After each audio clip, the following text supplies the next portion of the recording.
Hey people, it's me, Jintot Vlog. Good morning, di ay kanang karon ang day 2 sa pag-repair sa atong mini store, no. So aton tanawon karon kung unsay update o nagsugod kamulo naman sila og trabaho sa silong. So atong tan-awon karon kung unsay mga kulang pang dapat paliton. So atong tanawon.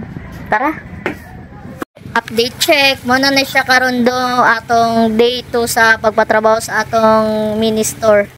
Hey people, so manas sila panday no na kuha na plaster na jud pero kailangan pa namo i-arrange then ang kulang na lang ato is pintala na lang namo ang katong daan nga naman siya itong daan ng mga tindahan na siya pintal, so kailangan to na to pintalan kung unsay color sa atong scene nga gigamit. So among gigamit nga scene is chocolate brown, so na palit mi ganina ni may og chocolate brown then stunted wa ka buok para at least sudlan na to sa tong junk foods ug sa atong noodles para dili kot-koton sa atong mga miguyog-migay, no.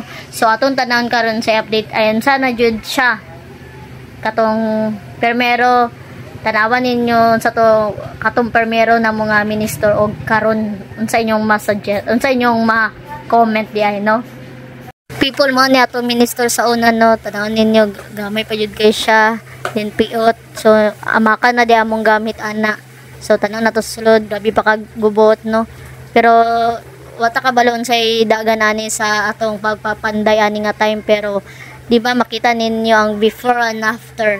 So tanawan ninyo ang nahitabo paghuman sa pila ka days ay 2 days nga pagpanday pag-repair sa atong mini store. Mano siyang after, people, tanawa naglimpyo pa jud akong ilian nga gwapa. Salamat at TDC. So nara siya, no, mo na among stunted duwa nga napalit ni Maymay. Then mo na siya mong ipapintal. So basin ako ra ang magpintala na unya pag dili na siya magulan. Then after sa akong work, so mana di ba ni medyo niluag jud siya then nihayag pod.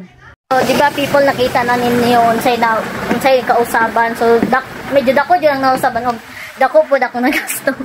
So okay raw at least nga nakuha na mo ang sa mong gusto ni Maymay, no. So among gusto is maluag-luag siya, dili na cute man japon siya, pero at least na makita nimo nga luag-luag na siya, then makita na jud sa customer kung unsa iyang gusto paliton kay duag na. Then so basin ugma makita ninyo yung final lookout ay final nga kuan sa among tindahan, among margin sari-sari store. So mara to siya, people. Then so always ko mag-update sa inyo unsay dagan sa atong tindahan, no, para at least ang uban nga gusto magtinda nasad sila kuan nga ay nga ni day magtinda. So ang pagbuhat lang jud sa tindahan is dili lalim. So almost 10,000, 11,000, 12,000 ako nagasto tanan sa pag-repair kay sa kuan pa lang sa materials is nidagan siya og mga 10,000 kay nag additional naman sad mi kaganina kato akong dingding wala pa ito sa plano. So nagipalitan ako siya og dili siya kuan floor mat lang, medyo baga-baga sad nga floor mat, so nikabat siya og 200 ka pin. Then nagpalit sad ko og mga lock, dili man jud na pwede nga dili ta magbutang og lock sa atong store, no. Lock dayon karon, so kung wala lay labot ang stante napalit man mig bagong stante, ang worth sa stante namo is 2,300 na mo napalit. Dayon basid ugma wala man ko duty ay paguma na mo og simba ni Maymay plastara na namo tanan. Then paguma na ay dili pa di paguma na mo simba ni Maymay mangumpra pa mi sa unsay kulang din sa tindahan, no, kay naman japon mi na kuan na tigom. So mangumpra mi ugma pohon, I hope nga dako na atong tindahan, so dako na sad kay tag mga obligasyon. So kuan, no, kanang ako lang mong i-update kung unsay dagan sa among negosyo karon kay dako naman siya, then dagan na kayo makuan. So tabangi ko ninyo, comment down below unsay tsada i-display sa atubangan, no. Then kuan sad kanang basta akong then sa nang tana di ay, no, pila akong gibayad sa akong labor, ako na lang to kay basing dili ba pareha ang bigayan basing makuan mo.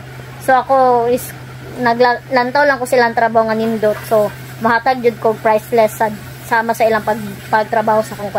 So mura kong maingon, dili ko pautang kay dili ko kabalo maningil. Then thank you for watching, God bless. Mwah!